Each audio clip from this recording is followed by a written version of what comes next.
The story of Conan Exiles is deep and vast. Each grain of sand in the desert tells a story, but why is that story so hard to find? Today I wanted to cover that topic in this sort of video essay discussion format, so let's discover why Conan's story can be so obscured from vision. The general theme of Conan Exiles is quite simple, and on both the Isle of Siptar and the Exiled Lands, the core theme at play is also simple. You are in what was once a great empire, but it is great no more. The giant kings are dead on the Exiled Lands, the elder things are devolved inside their vaults on Siptar, and the remnants of what came before are merely echoes of their past greatness. Those themes are probably evident to anyone.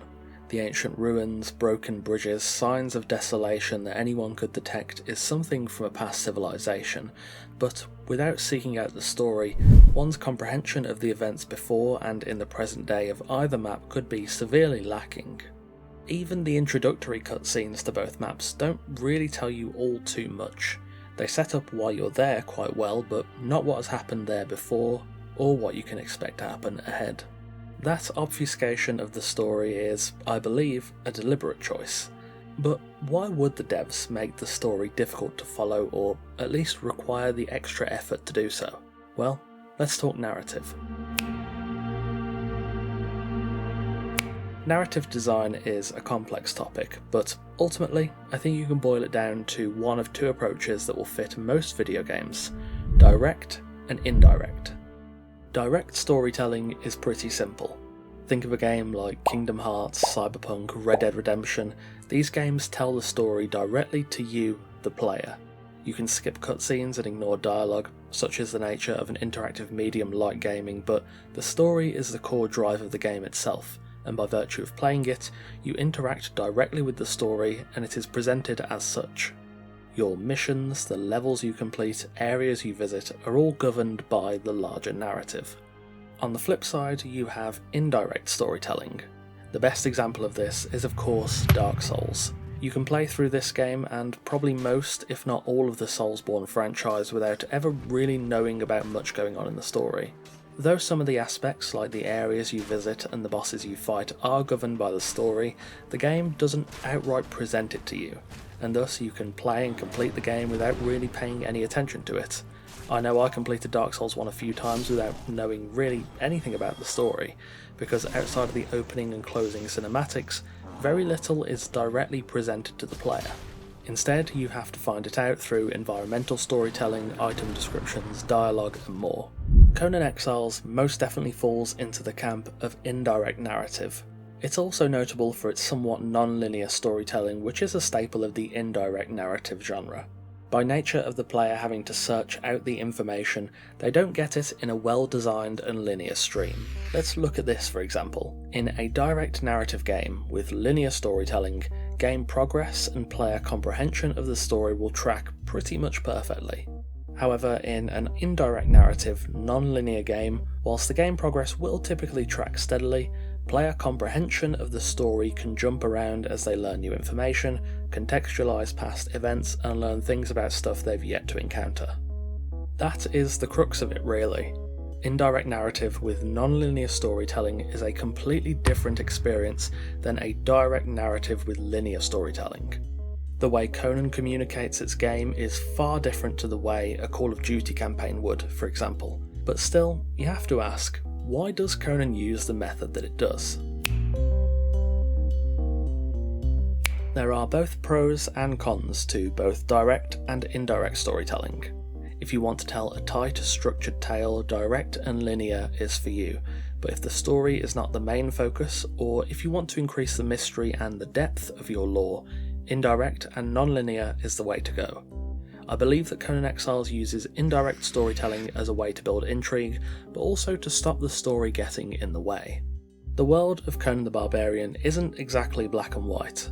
There are many unanswered and unexplored corners of the mythos, and that mystery translates into Conan Exiles too, where we also have tales that are unfinished or unresolved. The portal in the Ice Temple, why Kurak is a serpent man, what happened to the Witch Queen, the Kinscourge's children and wife. The game is full of mysteries that do not have a solid answer. If you directly present a story and the climax is a resounding dunno, it's a bit of a letdown. If you make the player discover the story themselves, you immediately build a lot more intrigue with an uncertain finish, and the floor opens to discussions about what the potential resolution could, would, or will be. With indirect and non-linear storytelling, you gain a much more intimate connection with the world itself too as a player. You explore it, discover things, read journals, talk to people, and those discoveries become part of your own gameplay experience, something that will likely be with you every time you revisit those places. It enhances some of Conan's best aspects, like environmental storytelling and dialogue, giving each ruined brick or carefully chosen word far more weight and potential meaning. By making you discover the story, the player is no longer a transient observer, but takes steps towards feeling like a part of the world itself. Furthermore, by virtue of players having worked out what things mean on their own volition, I think it gives a sense more of personal accomplishment in having worked it out without looking it up or just having the game feed that information to you. Additionally, indirect storytelling is a useful tool in reducing friction. We've all played a story game and not enjoyed a certain level or area, but you want to get through it for whatever may be ahead.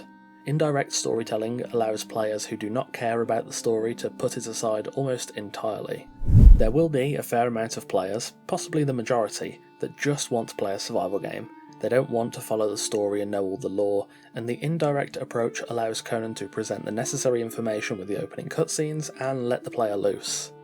Find the story if you want it, there's tons there, but you are almost never forced to interact with it.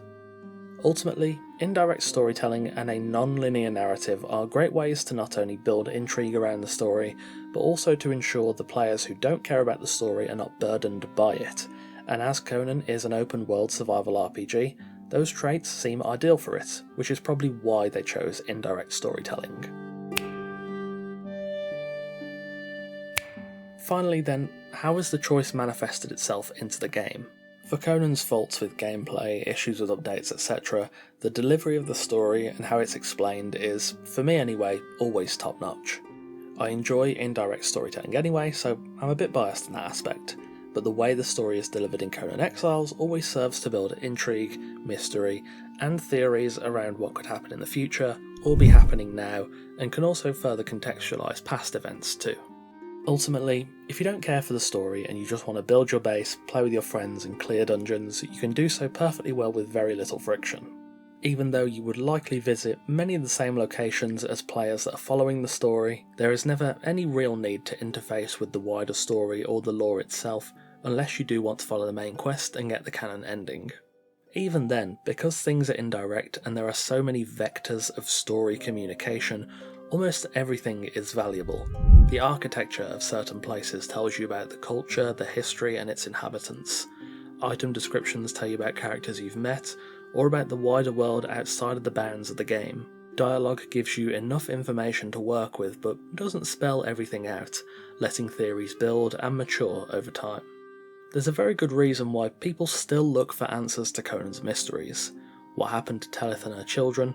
Where is Telith's ghost? What's the story of the Amber Bracelets, or even some of the more surface level ones like why the Cursed Wall exists. Some are of course unanswered and stimulate a lot of conversation and debate, others are well documented throughout the game, but the player does have to find it for themselves. Ultimately, I think the effect of these narrative choices are what makes Conan unique in the story department. It takes a show and don't tell approach for the most part, and aside from the necessary information, it's all up to the player if they want to dive in head first or avoid it entirely. However, because of the strong dialogue, environmental storytelling, item descriptions, or just various other small hints, there will always be that little piece of bait there, just waiting for someone to think, why is that the way it is? Conan's lore is dark, tragic, savage, and everything in between, a buffet of a story that you can not only dip your toes into, but fully immerse yourself if you wish. When you use direct storytelling, you can't tell 10 stories at once. If you're writing a story to be presented directly to the player, it needs to be reasonably tight. However, when you take the indirect approach, you can include so much more nuance and mystery into not only the main story, but all the side stories in the narrative. Ultimately, Conan's lore is hard to find because it's indirect, obfuscated from plain view. The game refrains from just throwing the story in your face constantly. If you delve into it, there's a wealth of really impressive storytelling, and if you're not interested, then the game doesn't really change all that much. Though the lore is hard to find, especially the more obscure topics, it underpins almost everything in the game, and just like those before it that brought the concept into the mainstream like the Souls franchise, it makes for perhaps one of the richest and most impressive ways of telling a story with subtlety, nuance and mystery. Hard to find, yes, but Conan's storytelling is a masterclass in how to allow a player not to be told about the world, but to experience it for themselves. And there we have it, a video essay on what I believe is the reason behind the lore of Conan Exiles being quite hidden and hard to find at times. I've wanted to delve this topic for a little while now, but struggled to find the right way to frame it. Hopefully this video has been informative and entertaining for you. Do feel free to share your thoughts on anything Conan related really in the comments below. Thank you for watching, and of course a massive thanks to our wonderful esteemed coffee cultists for continuing to support the channel over on Patreon. Make sure you subscribe for more Conan lore, builds, news, reviews, guides and more, and if it's your first time here, check out my playlist of lore videos on the screen now in the upper left. Take care, and I'll see you soon.